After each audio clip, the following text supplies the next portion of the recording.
صلى الله عليك يا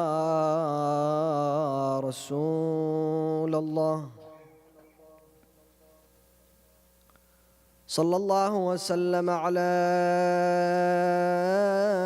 يا سيدي ويا مولاي يا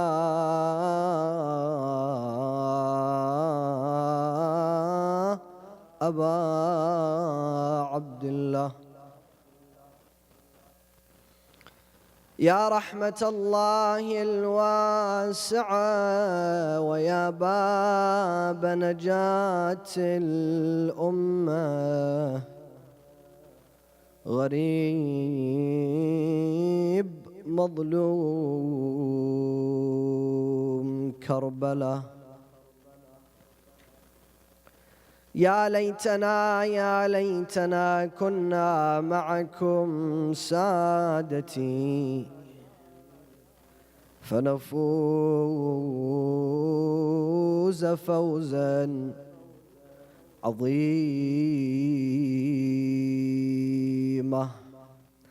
قال الله تعالى في محكم كتابه الكريم: وقوله الحق وهو أصدق الصادقين.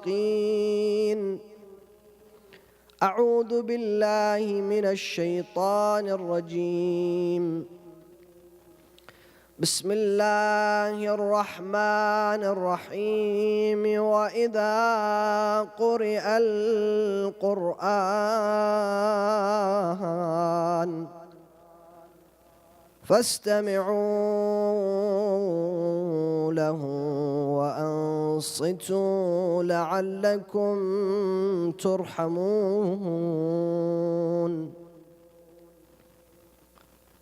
ومن كلام لسيدنا ومولانا أمير المؤمنين أنه قال: عليكم بالقرآن فإنه الهادي الذي لا يضل،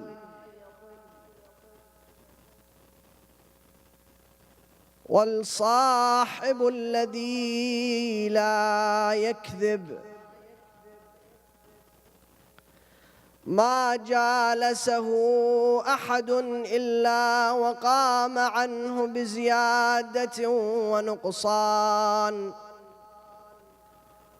زيادة في هدى ونور، ونقصان في عمى وضلال. So in your gathering with the remembrance of Muhammad wa Ali Muhammad,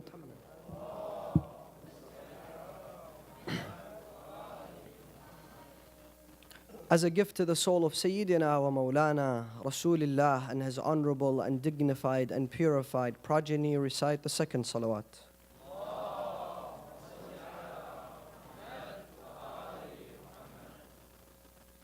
For Allah subhanahu wa ta'ala to shower onto this gathering with his infinite mercy and compassion, and to hasten the reappearance of Sayyidina wa Maulana Sahib al-Asri wa Zaman, recite the third salawat with the loudest of your voices.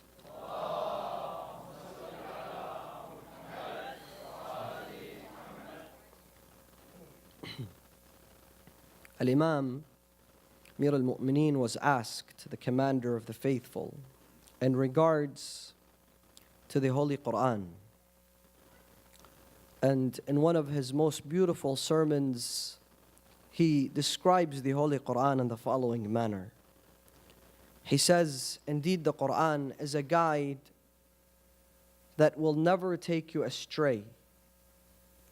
The Quran will work as a navigator within our lives that will always take us to our destinations safely. Many of you have experienced seeking advice and admonishment from experts, from those who can offer the best advice in the area in which you're seeking the advice from them. However, because they are fallible and they're not flawless, 80% of the time their advice could be accurate. And the other 20%, no. There is a possibility where they can receive a better advice from elsewhere.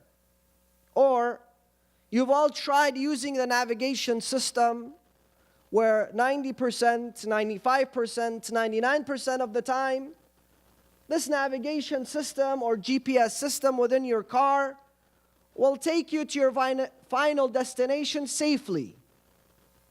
However, Amir al-Mu'mineen says the Quran will always and at all times give you the most perfect, most flawless advice, and it will always deliver you to your destination safely.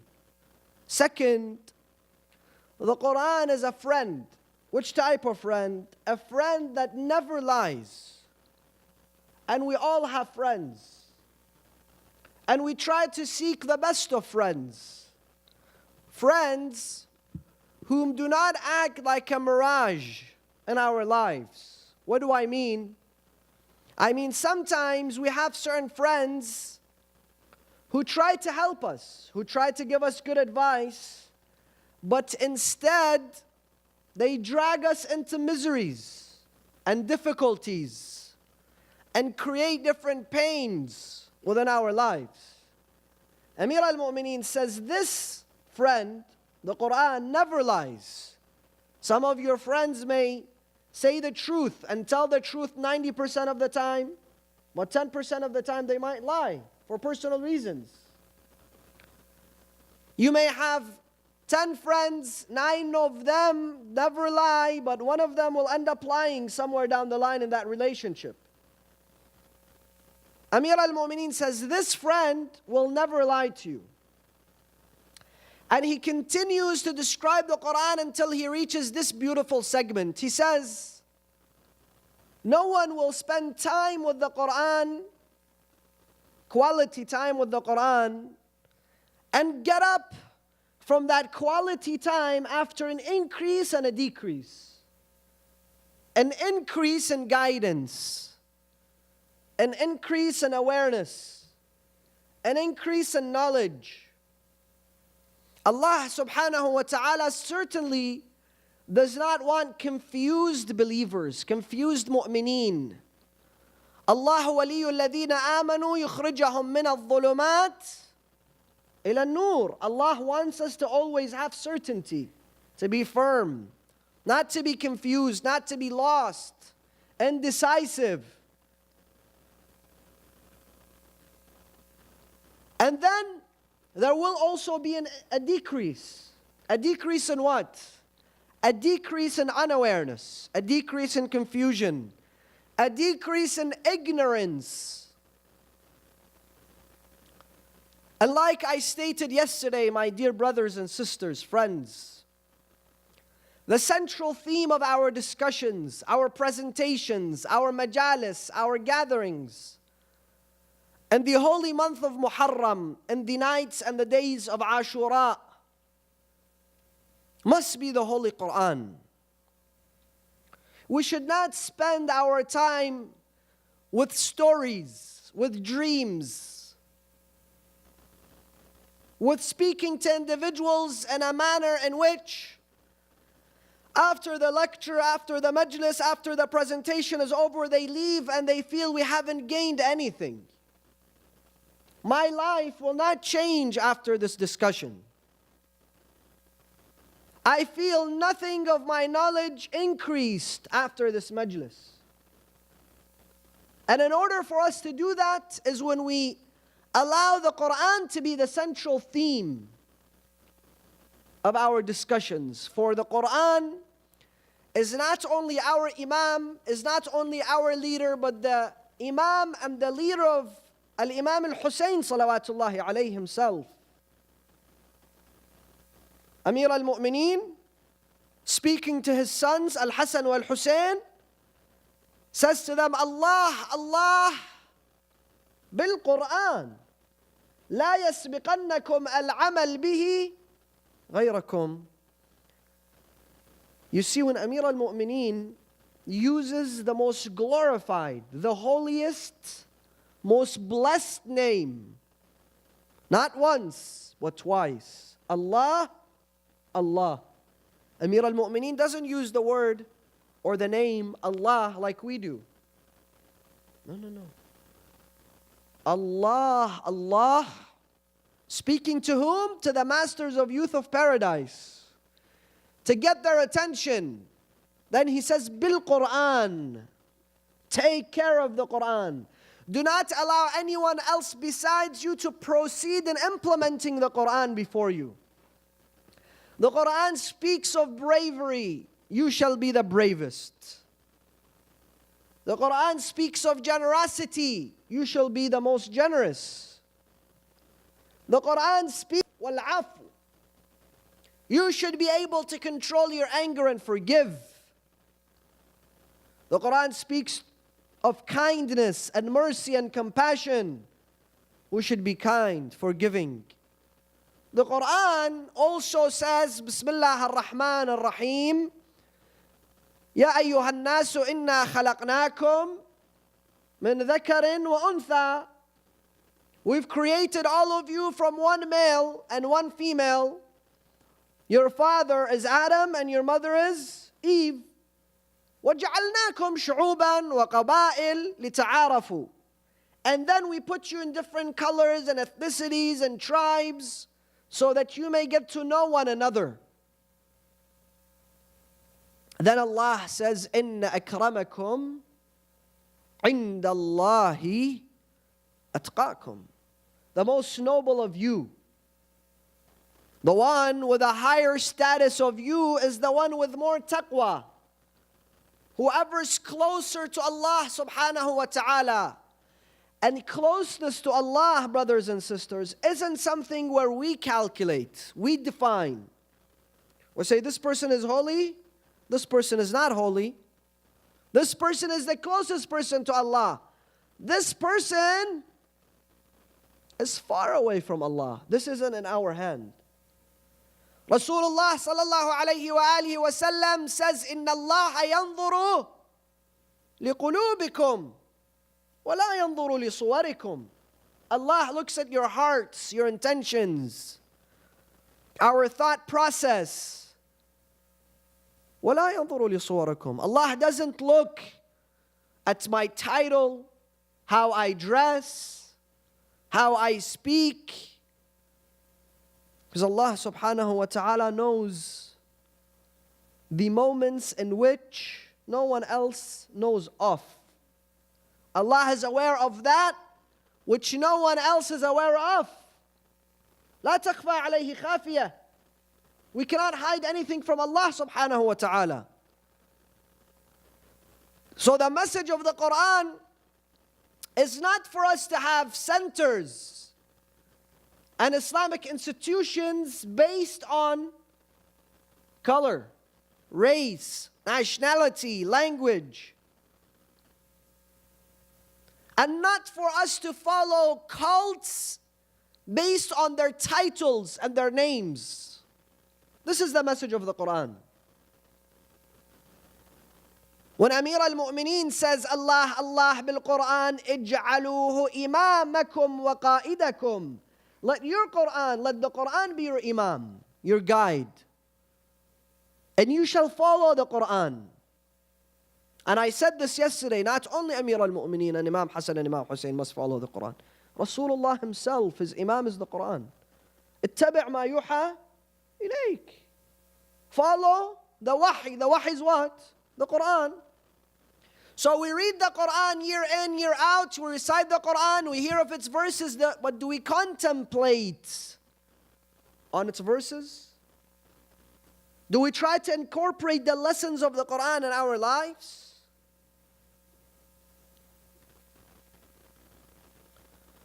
Today, you find the Muslim community at large have created a huge gap between them and the Quran.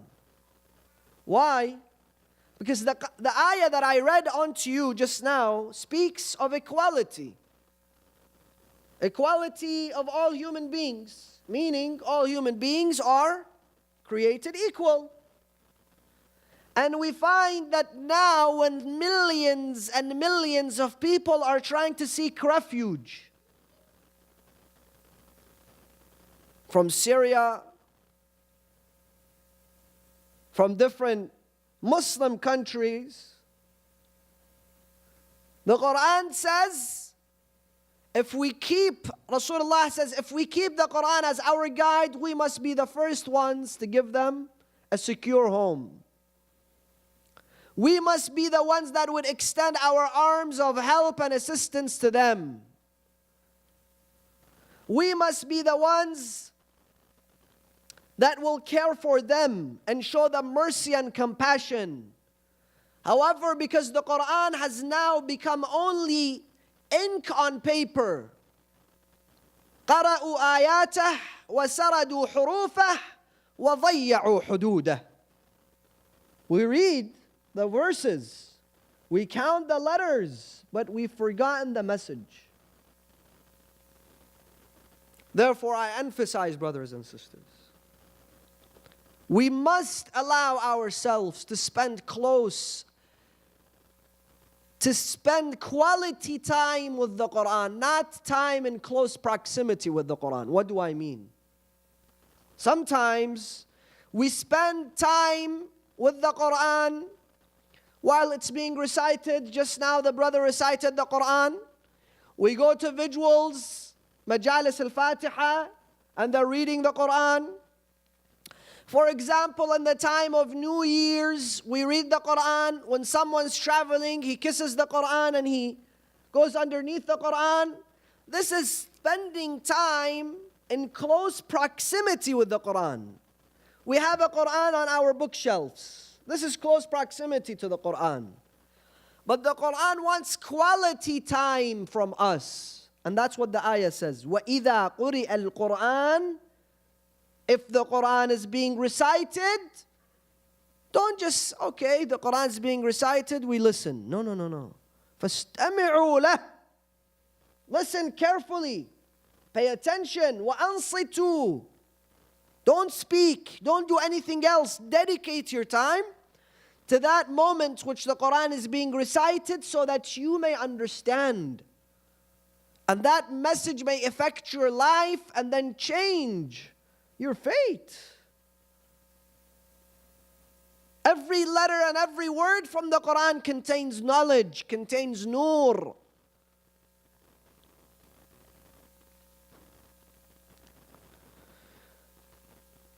Many of us, we like to spend time with the Quran. We like to understand the Quran. We like to study the Quran. And we hear, for example, different lecturers speak of different verses from the Quran. And you can see that one verse is being examined by one lecturer in, for example, one style. And another lecturer comes and speaks of that same exact verse in a completely different manner. Or, better yet, you go and you grab a book of tafsir al-Quran and you read the tafsir of the Quran, and you find one scholar has a different approach from another book of tafsir al-Quran. So is this a sort of disagreement amongst the scholars? Which type of tafsir do I read? Which type of scholar is the one who is doing the accurate type of tafsir al-Quran? And it indeed confuses some people. And they always ask you, where is the correct tafsir? Which type of tafsir should I read? Who is, for example, the most powerful mufassir of the Quran? Because they see different views in regards to different verses, different chapters from the Quran. And we are all the students of the Quran. Whether it is going to be our first time reading the Quran, cover to cover, contemplating on every one of its verses, or your 50th time reading the Quran and contemplating on its verses. We're all the students of the Quran. The Quran is mastered only by the mutahharun, by those who have been purified by Allah, those who have been chosen to receive the Quran, to understand the Quran. And the rest of us are the students of those individuals. لا يمسه إلا المطهرون. And we are the students of those individuals. So when we come to tafsir al-Quran and understanding the Quran, we find different methodologies of tafsir. And this is what I would like to discuss this evening. The first foremost methodology is known to be tafsir al-Qur'an bil-Quran. To interpret, to understand the Quran through the Quran itself. Second methodology is tafsir al-Quran bil-Ma'thur. To do the tafsir of the Quran using hadith, riwayat, traditions of Rasulullah and the purified progeny. Number three, the third methodology of tafsir is tafsir al-Quran bil-Tarikh. To use history in order to understand the Holy Quran. Number four, the fourth methodology of tafsir is to use the explicit and the implicit verses to understand the philosophy of the verse. Al-Mantuqi wal-Mafhum. Tafsir al-Quran bil-Mantuqi wal-Mafhum. جنكم نايمين كلكم. Number five, تفسير القرآن بالعقل. To use intellect, to use ijtihad, to explore the Holy Quran. Let's look deeper into those five methodologies after your three loud salawats ala Muhammadin wa ali Muhammad.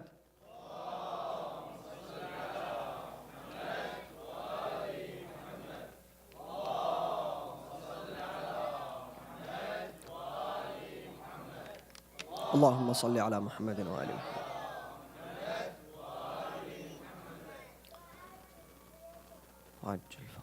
The first methodology of tafsir is tafsir al-Quran bil-Quran.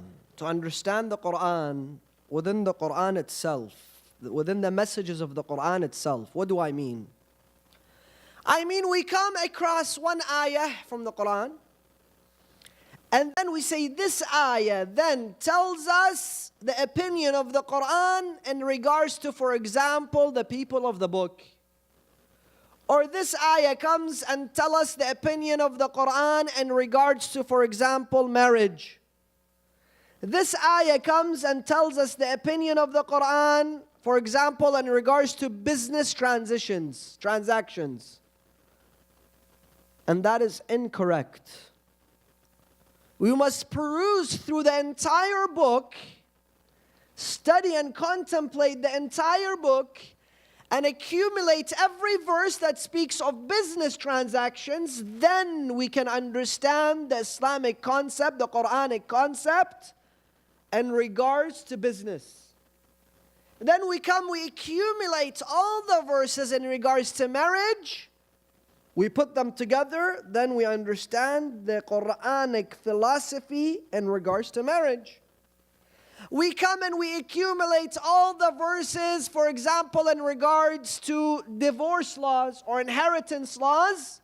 We put them together, and it's only then when we understand the Quranic stance towards, for example, divorce and inheritance. And I'll give you two examples. One relates to our aqa'id, and another relates to our day-to-day life, al-mu'amalat. Allah in one verse says, Yadullahi fawqa aydihim, speaking of Bay'at al-Ridwan, which happened in the 7th year after the hijrah of Rasulullah sallallahu alayhi wa alihi wa sallam, prior to Sulh al-Hudaybiyah. Allah says Allah's hand is above all hands. So does that mean Allah has a hand? Well, the Quran says Allah has a hand.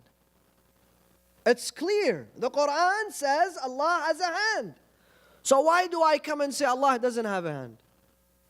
It's only when I go to other verses, read the entire Quran, where I realize that there is nothing like Him. He has no body. He does not occupy space, but occupies every space. There is nothing equal to Him. He cannot be seen with the naked eyes. When I conclude that then this ayah serves as a metaphorical sense of telling us it's Allah's power, Allah's might, that is above all other powers and entities. Another ayah, Allah subhanahu wa ta'ala says, يَا أَيُّهَا الَّذِينَ آمَنُوا لا تأكلوا أموالكم بينكم بالباطل إلا أن تكون تجارة. كملوا الآيات وياي، ما يصير هالشكل. عن تراض بينكم. All you believers, do not exchange anything, do not exchange wealth, unless both parties are in a state of contentment. I'm happy, you're happy. I agree to those terms, you agree to those terms. So let me ask you, if someone comes and tells you, give me a loan, and you tell him, here is $100,000. And then he says, well, when you return the 100, I want $120,000. Are you okay with that? He says, yeah, I'm okay with it. Let's write up a contract. So we write up a contract. We put the terms, we sign. Is this halal?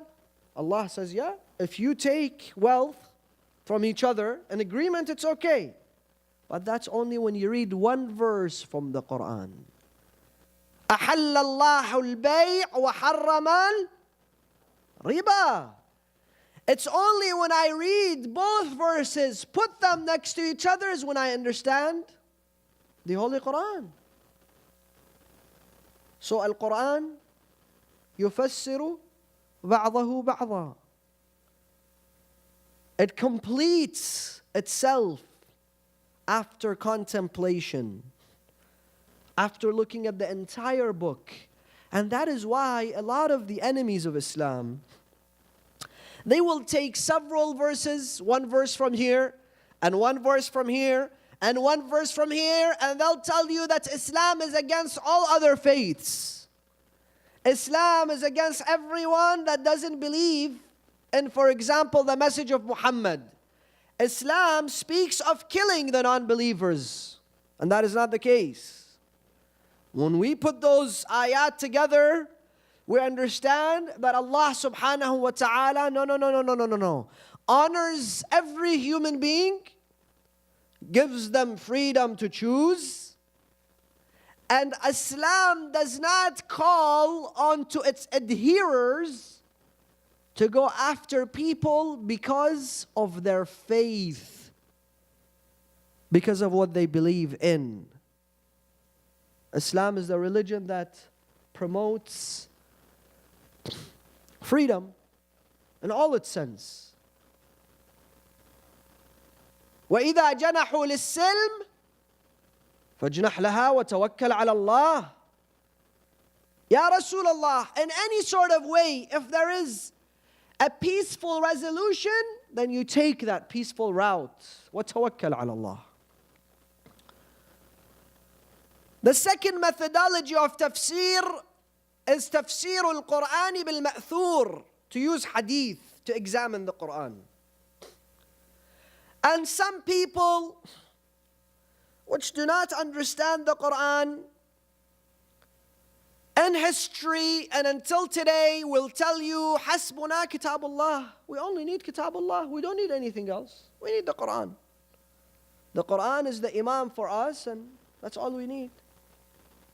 Okay, use the Quran and tell me how many rak'ah salat al-fajr. Please read the Quran 1 time, 2 times, 20 times. Try to figure it out for me, can you?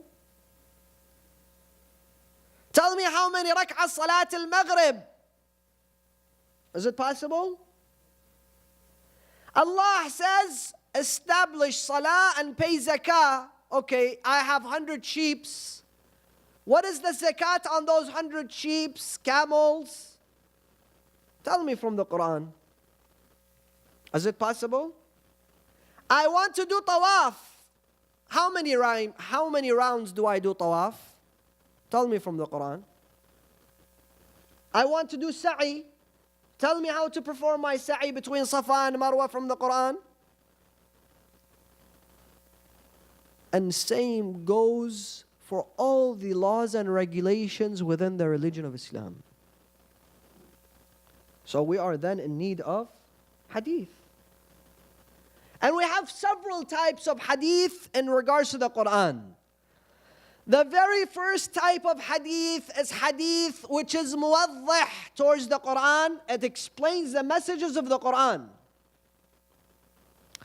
Another type of hadith is mukammil. It completes the message of the Quran. What do I mean? They brought a man into the chambers of the Abbasid Caliph, and he was a thief. So they wanted to implement the Quran onto this man. So what do they have to do? Amputate his hand. So where do they amputate his hand from?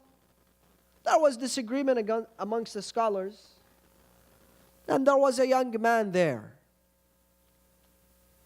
That young man was Al-Imam Al-Jawad.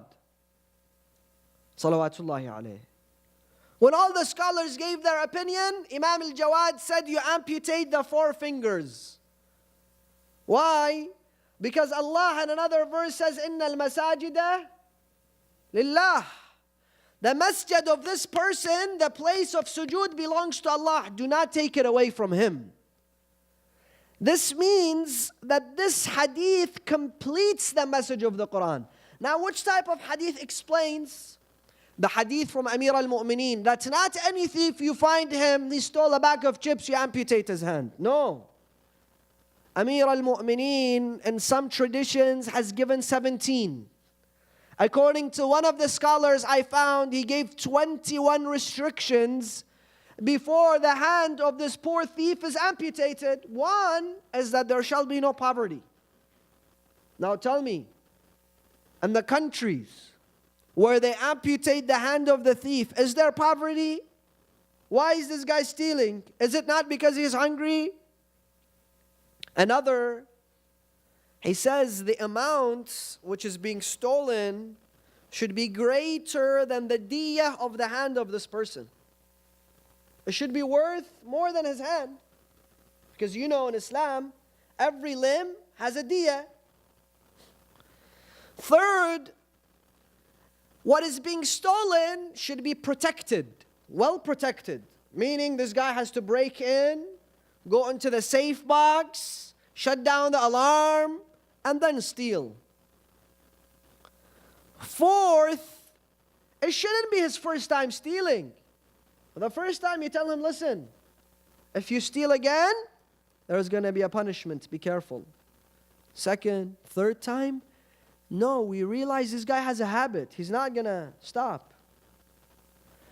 One of the most interesting restrictions is that it shouldn't just be stealing, theft, but it creates an environment of terrorism in the hearts of people. Meaning, it's not that those guys are just stealing, but people cannot sleep at night.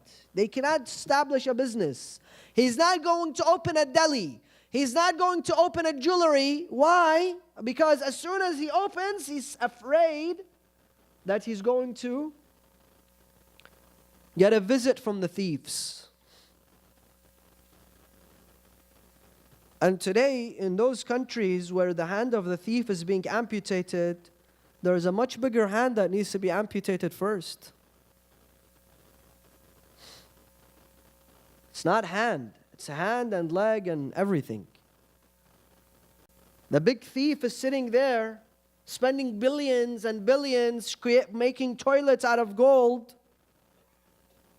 And the poor guy, he goes and steals something because he's hungry, then they amputate his hand.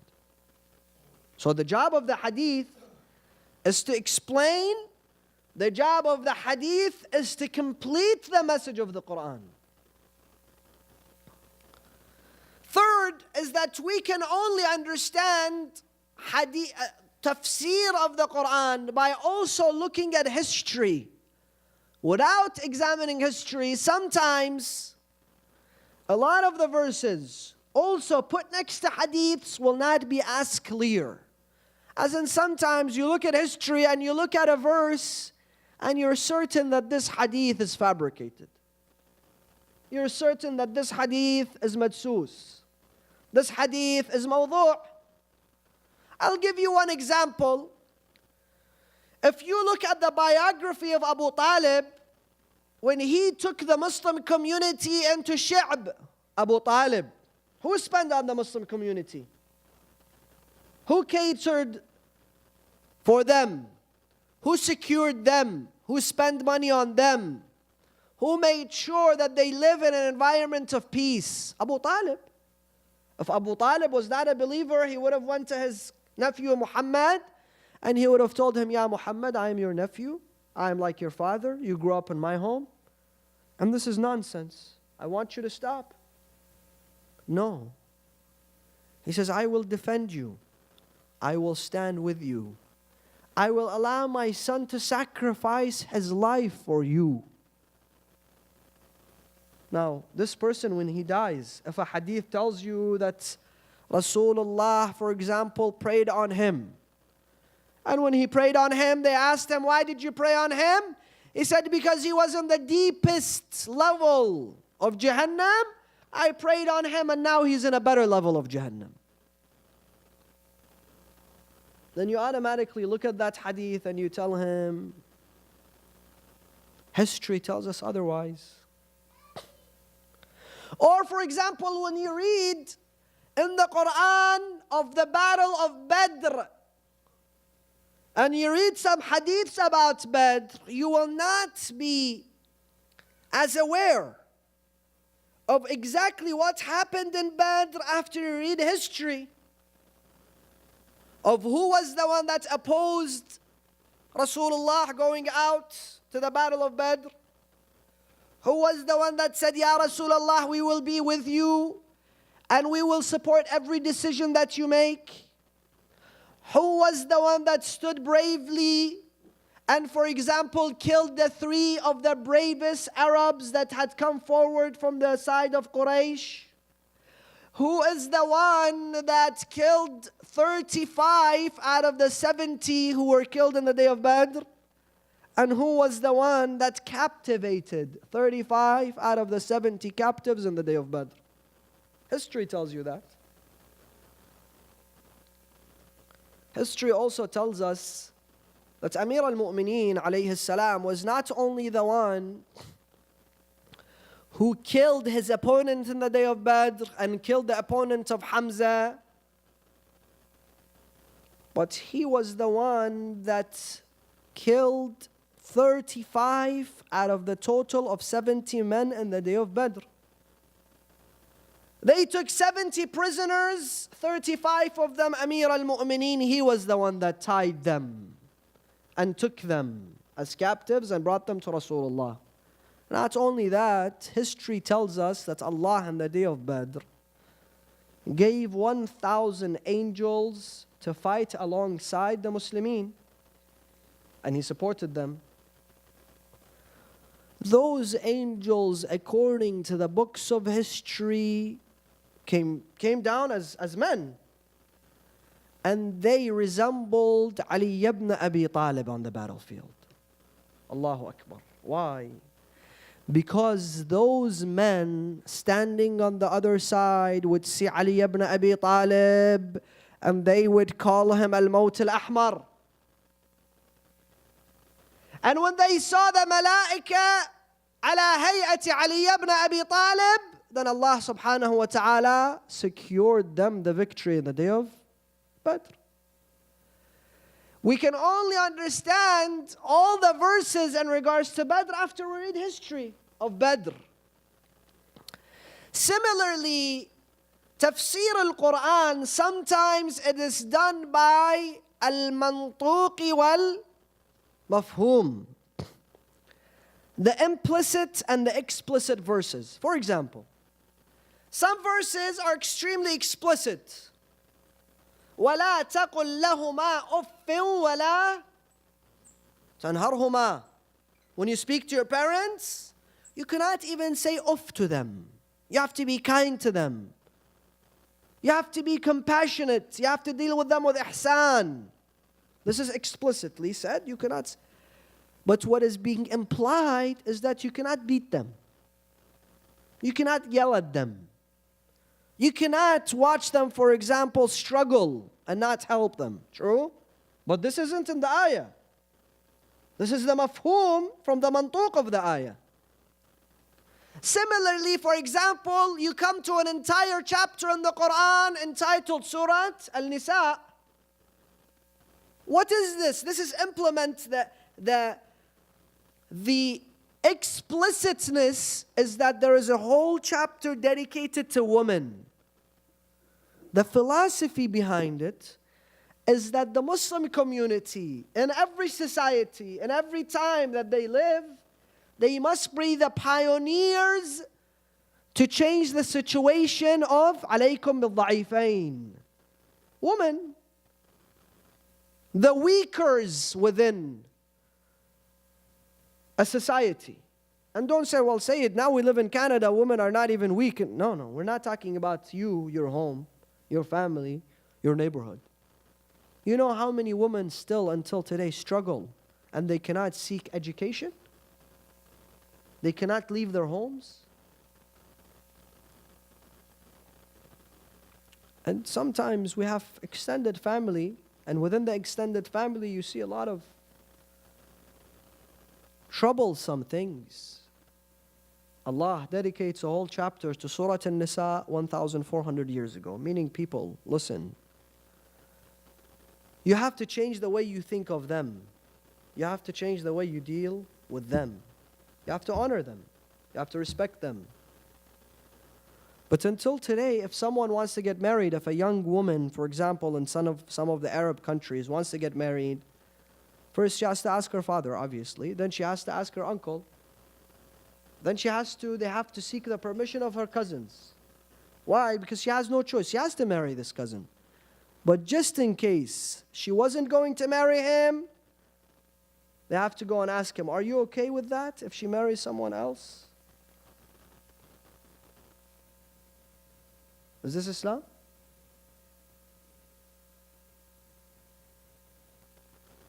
So explicitly Allah titles the whole chapter Al-Nisa. What's being implied is the spirit of the wahi. Ruh al-wahi. The philosophy behind this wahi. For us to eliminate dhulm in society. And this is part of dhulm. Last but not least, the Quran can never be understood without the aql. Allah subhanahu wa ta'ala has given us a beautiful gift. This gift is called al-aql. The riwayah from Imam Ja'far al-Sadiq says Allah created the aql. فقال له أقبل ثم أقبل أدبر فأدبر فقال بك أثيب وبك أعاقب. We use the aql to evaluate hadith, to understand, to explore. And that is why sometimes you come to scholars outside the school of Ahl al-Bayt. For example, one will tell you the maximum years of pregnancy, yes, years, of pregnancy is 10 years. 10 years a woman can be pregnant. Where did you get this from? This is because we have had cases where a pregnancy has taken 10 years. Another will tell you also jinn, tafsir Surah Al-Jinn. They'll tell you a woman can conceive pregnancy from jinn. How? Says we have had cases where women had become pregnant from jinn. Watch. So if women tomorrow come pregnant, You say to her, where did you get this baby from? She says, from the jinn.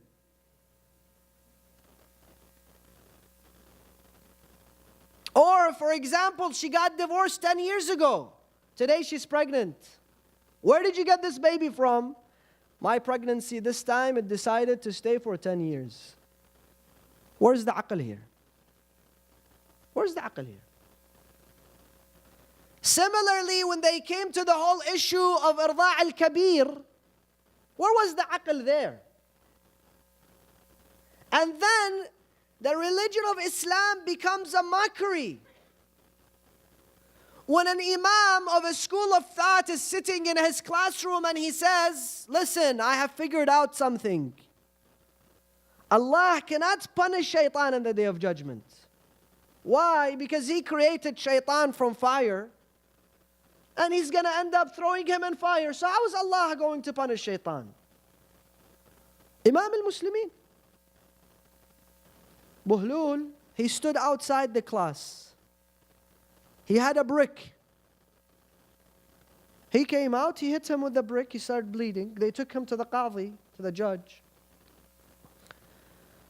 He said to him, Buhlul, did you hit this man? He said, yes, but I didn't do it on purpose. He says, how? He says, because this imam of the Muslimin, he believes that everything we do is by jabr. So Allah, He forced me to hit him. I don't have control over what I do. That's one. Second, I asked him, what are you made of? Aren't you made of teen, clay, according to the Quran? He said, yes. He said, what did I hit you with? Didn't I hit you with teen? I didn't think it was going to hurt you. But when it comes to the madhab of Ahl al-Bayt, we find that Al Rasulullah, every step of the way, they spoke to us with our aql. And they nurtured and developed the aql within their companions. So you find a young man, such as Hisham ibn al-Hakam, can go and sit in front of an elderly scholar and debate him using what? Aql. And that is why they brought the most fear to the tyrants. And history tells us, before Muawiyah appointed his son Yazid as his successor and Khalifa, he said, you know what, I am not afraid of anyone besides Hussein ibn Ali. Because Hussein will not give an allegiance to Yazid. So he had an assistant, his name was Sir John. He was Christian. He said to him, why are you so scared of this Hussein? Who is this Hussein? He says to him, I want you to go to Medina from Sham. Go to Medina, enter the masjid of Rasulullah, خذ على يمينك, ترى رجلا جالسا على منبر يتحدث للناس وكأنما على رؤوسهم الطير. ذاك حسين بن علي. Go to the masjid of Rasulullah, look at your right, you see a man sitting on a minbar. He's speaking and the people do not even blink an eye. Now tell me, if you're not speaking to the minds and the souls of people, can you attract them in such a manner? And that is why it was the duty of Imam Hussein on the 10th of Muharram to stand in defense of the Holy Quran. إن كان دين محمد لم يستقم إلا بقتلي يا سيوف خذيني. I'm willing to give myself for the sake of Allah, for the sake of the Quran. Not only me. شاء الله أن يراني قتيلا وأن يراهن سبايا. نعم آل رسول الله, حرم رسول الله, they became captives, traveling from one city to another like prisoners of war. Let us take our hearts, our souls, our minds to the haram of Sayyidi wa Mawlai, Abi Abdullah al-Hussein. to the shrine of his brother Bab al-Hawa'ij, Abu al-Fadl Abbas. All of us together, Ashab al-Hawa'ij. يا سيدنا ومولانا إنا توجهنا واستشفعنا وتوسلنا بك إلى الله وقدمناك بين يدي حاجاتنا يا وجيها عند الله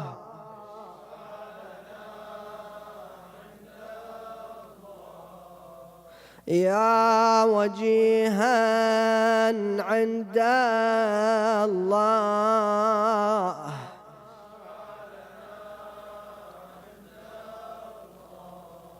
يا وجيها عند الله اشفع لنا. Al-Imam Zain al-Abidin says, I saw so many tragedies on the 10th of Muharram. I saw the beheading of my father. I saw the beheading of my brothers. So many tragedies fell onto me. However, there is one tragedy that I can never forget.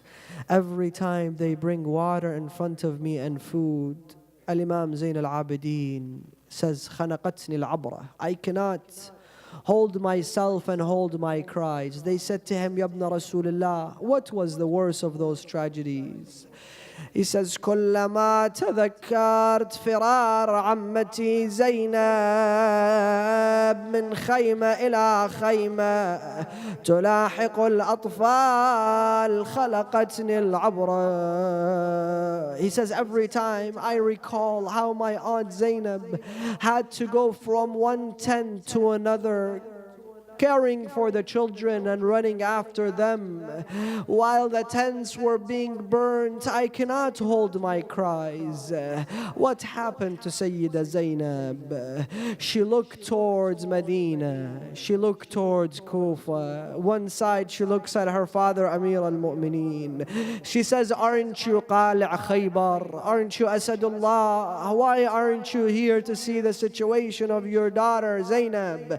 Then she looks towards Medina and she says, Ya Rasul Allah, Salla alayka Maliku Sama, هذا الحسين ملطخا بالدماء مسلوب العمامة والرداء أين المنادي وحسينا وشهيدا ومظلوما أنعم جوابا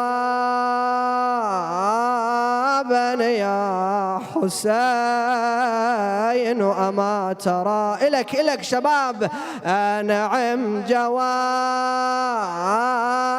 يا حسين. بارك الله فيكم نساء ورجال، نعزي فاطمة الزهراء في هذه الليلة. أنعم جوابا يا حسين أما ترى شمر القنا بالصوت ألم أضلعي فأجابها من فوق شاقة القنا قضي القضاء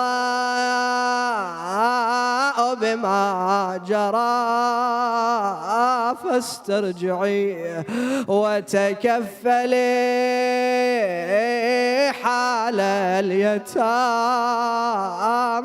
وانظري ما كنت أصنع في حماهم فاصنعي. بيت الدعاء وأسألكم الدعاء جميعا. يلي تناشدني عليه من تهمل العين يلي تناشدني على من تهمل العين. كل البكاء والنوح والحسرة على حسين. الله كل البكاء والنوح والحسرة على حسين. يا أبا عبد الله أبكي على مصابك كل صبح ومسية، أبكي وساعد على البكاء الزهرة الزكية. ما زال تندب يا ضحايا الغاضرية. يا ابني ويا عزيزي ويا قرة العين، أبكي على مصابك كل صبحة ومسية، أبكي وساعد على البكاء الزهرة الزكية. فاطمة لا وخلت الحسين.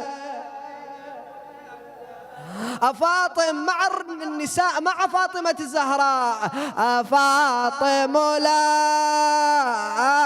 وخلت الحسين مجدلا، وقد مات عطشانا بشاط فراتي، إذا لطيمت الخد فاطم عنده وأجريت دمع العين.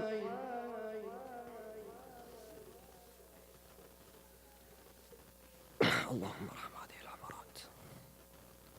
سيعلم الذين ظلموا أي منقلب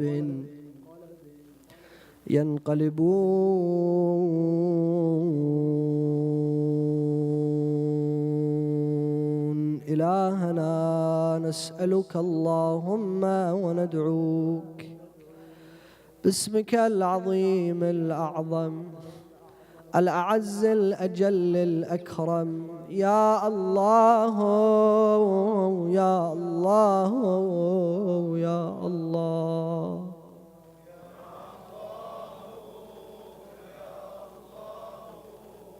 يا الله.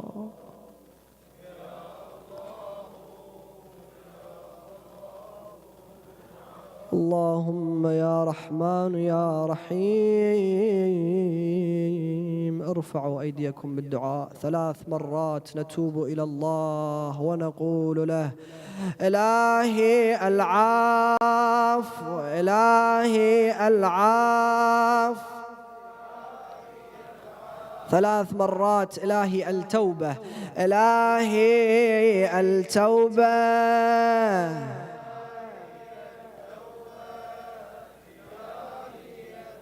3 مرات: يا غفار الذنوب، يا غفار الذنوب. 3 مرات: يا ستار العيوب، يا ستار العيوب.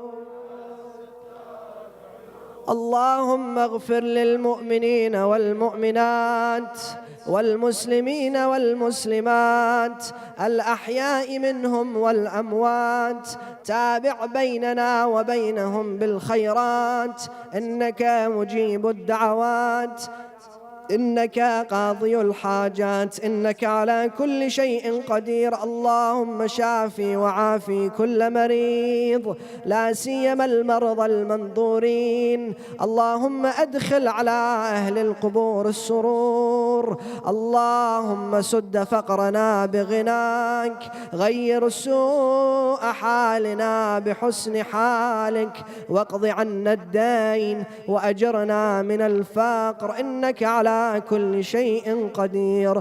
رب اغفر لي ولوالدي وارحمهما كما ربياني صغيرا. اجزهما بالإحسان إحسانا وبالسيئات غفرانا. اللهم عجل ثم عجل لمولانا الفرج والعافية والنصر، وارزقنا معه الشهادة، وأدخل في قلب مولانا السرور، وأدخل السرور في قلوبنا بحقه، واقضي حوائجنا بحقه، وتقبل منا هذا القليل بأحسن قبولك يا الله. اللهم أحينا حياة محمد وآل محمد، أمتنا ممات محمد وآل محمد، لا تفرق بيننا وبينهم وبين حبهم وخدمتهم طرفة عين أبدا. وإلى أرواح المؤمنين والمؤمنات والعلماء والشهداء وخدمة الحسين نهدي جميعا ثواب المباركة. الفاتحة مع الصلوات.